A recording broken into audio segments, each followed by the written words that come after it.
Hai, gimana kabarnya guys? Mudah-mudahan semuanya masih diberikan kesehatan. Amin. Seperti biasa, kita akan kembali mengulas alur cerita film klasik yang punya cerita unik dan menarik untuk ditelisik. Film kali ini berjudul Our Lady of Luz, sebuah film dari Italia yang dirilis tahun 1972. Bagaimana keseruannya? Yuk kita langsung kepoin saja alur cerita filmnya guys. Selamat menyaksikan.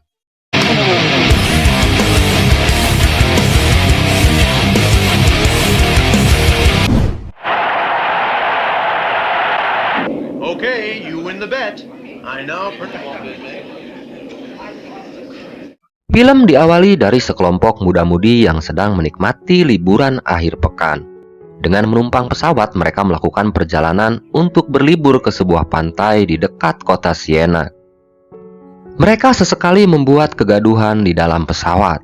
Ada yang bernyanyi sambil bermain gitar dan ada juga salah satu pasangan sedang asik berhubungan intim di dalam pesawat. Parahnya, adegan tersebut disaksikan langsung oleh teman-temannya yang lain. Dan anehnya, para pramugari dan penumpang yang lain seperti ikut menikmati suasana. Hanya seorang biarawati yang terlihat menutup matanya dan sesekali memanjatkan doa setelah tahu kalau dirinya terjebak di tengah-tengah para pendosa. Dan akhirnya fenomena alam memberi teguran kepada para penumpang yang melakukan maksiat. Tiba-tiba, cuaca berubah sangat mengerikan. Pesawat tersebut terjebak dalam sebuah badai. Pesawat mulai hilang kendali. Suara bunyi peringatan seolah memberitahu sang pilot kalau mesin pesawat sedang bermasalah. Dan kepanikan penumpang berubah menjadi suasana yang begitu mencekam saat baling-baling pesawat tiba-tiba meledak. Suara pramugari mulai terdengar memberitahu penumpang kalau pesawat dalam situasi darurat. Di saat genting itulah salah seorang wanita yang telah melakukan hubungan intim di dalam pesawat mencoba mendekati biarawati yang terus memanjatkan doa. Dia kemudian meminta bimbingannya agar Tuhan bisa mengampuni semua dosa-dosanya. Dalam situasi antara hidup dan mati, wanita ini menyatakan sumpahnya. Jika biarawati itu bisa menyelamatkan mereka, dia bersumpah akan meninggalkan dunia maksiatnya dan menghabiskan sisa hidupnya untuk menjadi seorang biarawati. Dan siapa sangka, keajaiban Tuhan akhirnya datang. Tiba-tiba langit terlihat cerah dan badai hilang begitu saja. Wanita ini akhirnya selamat dari pengalaman paling mengerikan dalam hidupnya. Setelah pesawat yang ditumpanginya berhasil keluar dari jebakan badai dan sukses mendarat dengan selamat. Senza vocazione, senza inclinazione. È inutile insistere, mamma. Hai un temperamento prepotente. Wanita yang selamat dari kecelakaan pesawat tersebut bernama Christina. Dia putri dari seorang wanita kaya raya yang sukses menjadi primadona di dunia malam. Ibunya adalah mantan wanita penghibur kelas atas yang sekarang berprofesi sebagai germo tersukses di kotanya. Setelah kecelakaan tersebut, Christina memohon kepada ibunya agar mengizinkannya untuk menjadi seorang biarawati, dengan harapan dia bisa menghabiskan sisa hidupnya untuk menjadi pelayan Tuhan. Namun keinginan putrinya tersebut ditentang keras oleh ibunya. Dia tidak percaya dengan keinginan putrinya. Apalagi ibunya merasa dia dan putrinya hidup di dunia yang bertentangan dengan keinginannya. Ibunya kemudian mengingatkan kalau Christina terlahir dari rahim seorang pendosa yang sudah lama ditinggalkan Tuhannya. Namun keputusan Christina sudah bulat. Dia harus menepati janjinya kepada Tuhan. Dia merasa yakin kalau keputusan tersebut datang dari panggilan hatinya. Akhirnya dengan terpaksa ibunya menerima keputusan dari putrinya. Ibunya hanya berpesan, jika Christina tak betah tinggal di biara, ibunya selalu membuka pintu lebar-lebar jika putrinya ingin kembali ke rumahnya. Christina akhirnya dijemput langsung oleh Suster Eleonora dan rekan biarawatinya untuk berangkat ke biara Santa Ursula.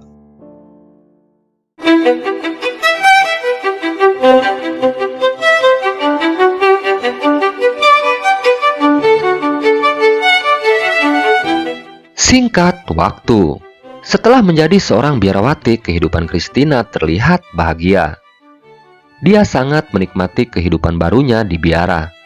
Di suatu hari, biara mempekerjakan seorang pemuda bernama Massimo untuk membuat lukisan dinding. Pemuda tersebut kemudian meminta salah satu biarawati untuk dijadikan model lukisannya. Dan dia melihat kalau Christina adalah karakter yang pas untuk menjadi model lukisannya. Dari sanalah awal perkenalan Christina dengan tukang lukis ganteng bernama Massimo.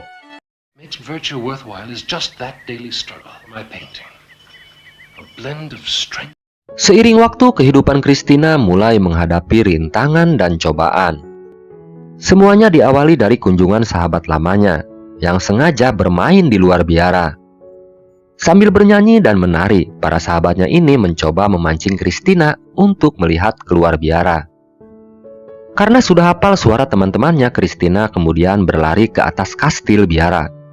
Dari sanalah dia bisa melihat teman-temannya sedang bermain dan bercanda ria. Dengan sengaja mereka merayu agar Christina tergoda untuk kembali ke kehidupan lamanya. Pergolakan batin tersebut sempat membuatnya hampir menyerah. Namun berkat dukungan moral dari para abdi biara, Christina akhirnya mencoba menyingkirkan kenangan bersama sahabatnya. Dia berusaha untuk menguatkan hatinya agar tetap bisa tinggal di dalam biara untuk melayani Tuhannya. Namun gogodan tak berhenti sampai di situ. Kali ini cobaan terbesar datang dalam hidupnya. Sejak berkenalan dengan pelukis bernama Massimo, pemuda tersebut mulai berani menggodanya. Massimo menyatakan perasaannya kalau selama ini dia menyukai Christina. Namun dengan halus Christina mencoba menolaknya dan beranjak pergi meninggalkan Massimo yang mulai berani kurang ajar kepadanya. Cobaan demi cobaan terus datang untuk melemahkan keimanan Christina. Sepertinya Tuhan sedang menguji kesabarannya.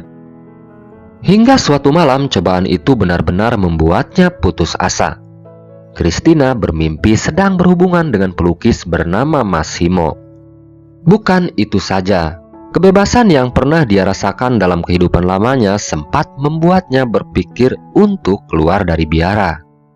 Meskipun salah satu pembimbing mereka bernama Suster Eleonora berusaha untuk menasehatinya agar Christina bisa melawan semua ujian yang datang menghampirinya. Non voglio pensarci. Hal yang paling berat bagi Christina adalah melawan hasrat batinnya. Dia benar-benar tak berdaya saat keinginan itu datang menggodanya. Namun Suster Eleonora yang selalu setia membimbingnya telah memberi kekuatan buatnya untuk menghindari perbuatan maksiat yang akan menghancurkan keimanannya. Sejak saat itulah hubungan Christina dan Suster Eleonora semakin erat. Christina merasakan seperti punya seorang kakak yang selalu menjaga dan menasehatinya.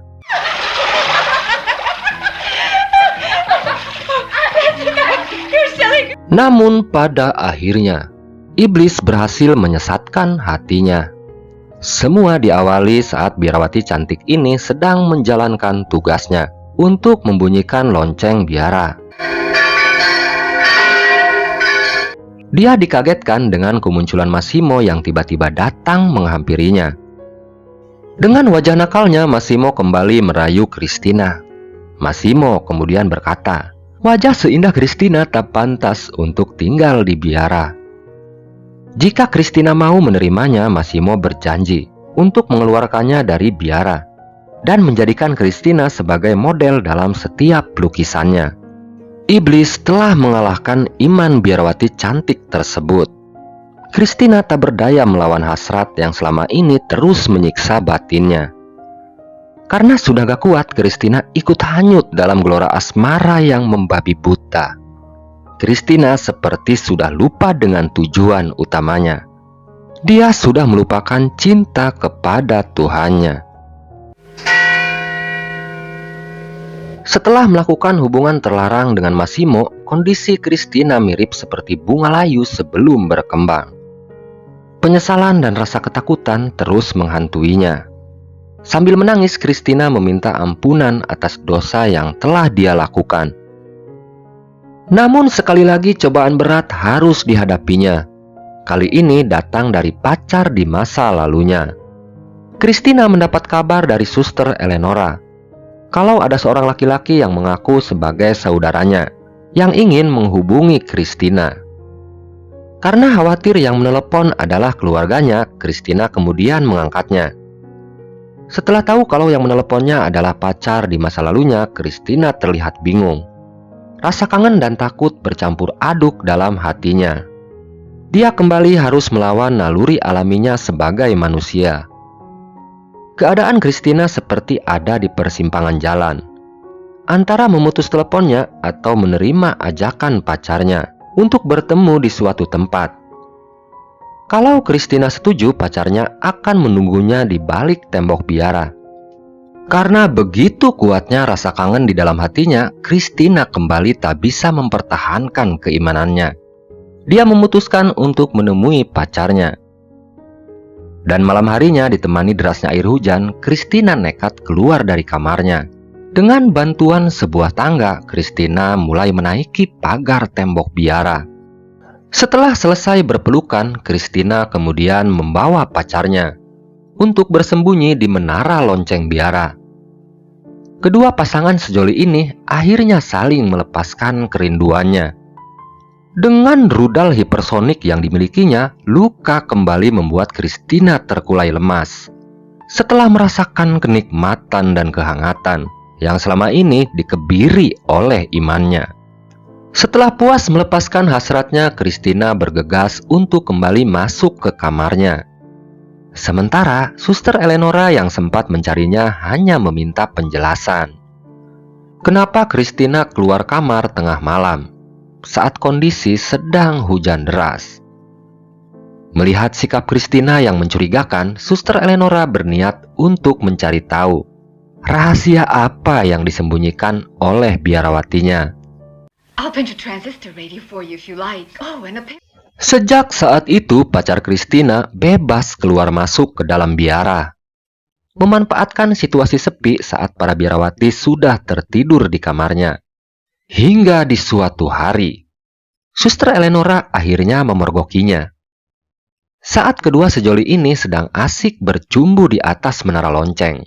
Awalnya Christina dan pacarnya terlihat kaget dan ketakutan saat kelakuan mereka diketahui oleh suster Eleonora. Namun siapa sangka, suster Eleonora sama sekali tak marah atau berniat mengusir mereka berdua. Abdis biara ini justru menawarkan kerjasama agar pacar Christina bisa aman masuk ke dalam biara. Suster Eleonora berjanji untuk menjaga rahasia keduanya. Dengan satu syarat, Christina mengizinkan dirinya untuk berteman dengan pacarnya yang bernama Luca. Suster Eleonora hanya beralasan Christina sudah dianggap seperti saudaranya. Jadi dia juga ingin mengenal dan bersahabat dengan pacarnya.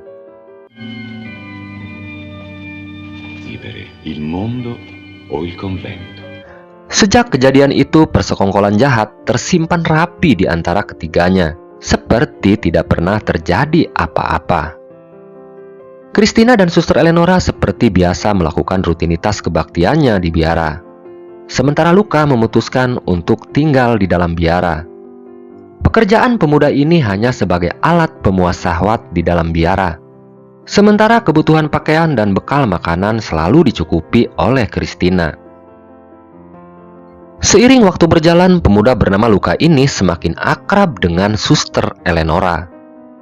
Di saat suasana memungkinkan, keduanya sering bertemu tanpa sepengetahuan Christina. Hingga akhirnya keduanya mulai menyimpan perasaan saling menyukai satu sama lain. Dan puncaknya, pemuda bernama Luka ini memberanikan diri mengajak Suster Eleonora untuk melakukan hubungan terlarang. Bukannya menolak, justru dengan penuh semangat, Suster Eleonora langsung mengiyakan ajakannya. Rudal hipersonik milik Luka si pemuda pengangguran kembali harus keluar dari sarangnya. Meskipun awalnya rudal tersebut sempat nyasar dan kehabisan bahan bakar, namun pada akhirnya rudal besar tersebut berhasil mengenai sasaran. Ledakannya sanggup merubah padang yang tandus menjadi sumber mata air yang mengalir deras. Let this veil guard your purity. Namun seperti kata pepatah, serapi-rapinya menyembunyikan bangkai, baunya akan tercium juga. Begitu juga dengan perselingkuhan antara Suster Eleonora dengan pemuda bernama Luka. Christina akhirnya memergoki pacarnya sedang bergulat ria dengan Suster Eleonora sahabatnya. You filthy no good. Tentu saja pemandangan tersebut membuat Christina kaget dan marah. Hatinya bercampur aduk antara tak percaya dan sakit hati yang luar biasa. Dia kemudian menyiksa dan menjambak rambut pacarnya dan memaki Suster Eleonora yang tega mengkhianatinya. Sambil menangis, Christina memutuskan untuk pergi meninggalkan biara. Let go. Let me go. Okay, so you're right. Keributan di atas menara lonceng menjadi tontonan gratis bagi para biarawati dan para tamu yang datang ke biara. Kebetulannya di hari itu biara sedang membuka pendaftaran bagi para orang tua yang ingin memasukkan putri-putrinya untuk menjadi seorang biarawati. Tentu saja kejadian tersebut membuat malu komunitas biara. Atas perbuatannya, kepala biara memutuskan untuk menghukum cambuk dan memberi sanksi kepada Suster Eleonora untuk menebus semua dosa-dosanya. Sementara dalam pelariannya, Christina memutuskan untuk kembali pulang ke rumah ibunya. Namun ada sedikit dari sisa imannya yang menolak untuk kembali ke dunia lamanya. Christina sempat bimbang, apalagi dia melihat ibunya pulang dalam keadaan mabuk dan membawa seorang laki-laki masuk ke dalam rumahnya. Hatinya semakin bingung, tinggal kembali dengan ibunya atau memilih kembali ke biara. Akhirnya godaan iblis kembali menyesatkan jiwanya. Christina memutuskan untuk kembali hidup bersama ibunya. Kepulangan Christina disambut haru oleh ibunya. Sang ibu kembali meyakinkan putrinya kalau mau hidup dengannya adalah pilihan yang tepat. Dia berharap Christina mau menjadi penerusnya agar bisa menjadi primadona di dunia seperti ibunya, bergelimang kekayaan, kenikmatan, dan kemewahan. Singkat waktu, kehidupan Christina semakin jauh dari cahaya kebenaran. Dia kembali terjun di dunia malam untuk mengejar ambisinya agar bisa menjadi primadona mengalahkan kesuksesan ibunya sebagai wanita penjajah kenikmatan. Untuk melebarkan pergaulannya, Christina kembali menghubungi Massimo, pemuda yang pernah bekerja sebagai pelukis di biaranya. Christina berharap Massimo mau membantu tujuannya. Sejak saat itulah Christina mulai berpetualang dari bar satu ke bar yang lainnya. Dibantu oleh Massimo yang bekerja sama dengan om-om yang sudah menjadi pelanggan tetap ibunya, Christina mulai menjajakan tubuhnya. Sampai di titik ini, Christina sama sekali tidak pernah menyadari kalau kecantikan dan kemolekan tubuhnya telah dimanfaatkan oleh Massimo untuk meraup uang sebanyak-banyaknya. Selain menjadi mucikarinya, Massimo juga menjadikan Christina sebagai model utama di setiap lukisannya. Sementara di tempat lain, Suster Eleonora kembali menjalankan rutinitasnya sebagai seorang biarawati. Setelah selesai melewati hukuman dan sanksi atas semua dosa-dosanya, Suster Eleonora kemudian dipanggil oleh kepala biara ke ruangannya. Dia kemudian mendapat peringatan keras kalau ini adalah kesempatan terakhirnya agar bisa tetap tinggal di biara. Kepala biara kemudian memberikan tugas kepada biarawatinya. Suster Eleonora harus menemukan Christina dan meminta maaf atas semua kesalahannya. Kepala biara menugaskan Suster Eleonora untuk membujuk dan membawa kembali Christina ke biara. Dengan kebijakannya, kepala biara masih menyimpan harapan bisa membantu dan menolong Christina agar kembali ke jalan Tuhan dan mendapat cahaya kebenaran. Pada suatu hari, Christina akhirnya ditemukan oleh Suster Eleonora yang selama ini terus mencarinya. Pertemuan itu sempat menjadi bahan bulian dari para wanita penghibur yang membuli sosok biarawati ini. Namun Suster Eleonora sudah bertekad. Dia ingin menebus kesalahannya dengan membawa Christina kembali ke jalan Tuhannya. Because you'll never be really satisfied.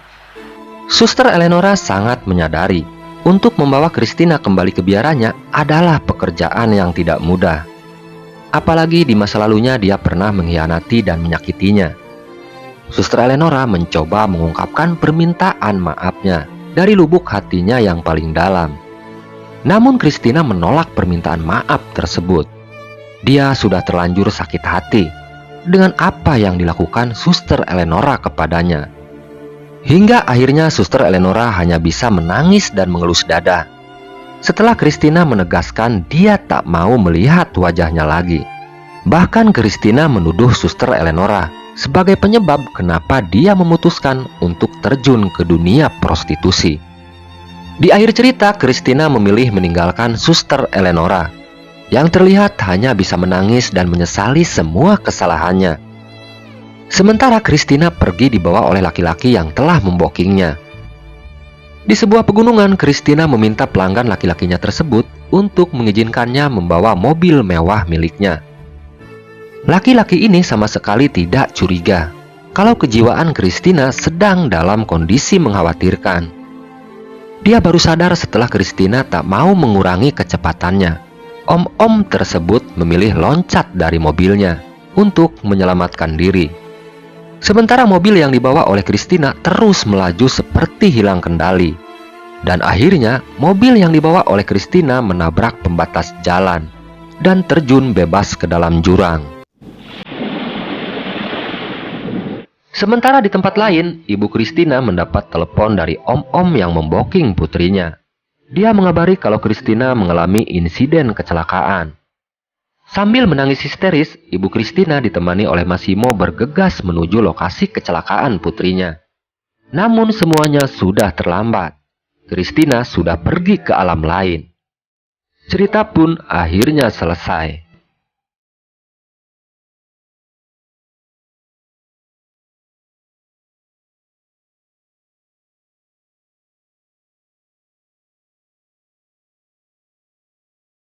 Banyak pesan moral yang bisa kita ambil sisi positifnya dari film ini. Yang pertama adalah cinta. Kita harus lebih hati-hati dengan cinta. Karena cinta bisa menyesatkan kehidupan kita.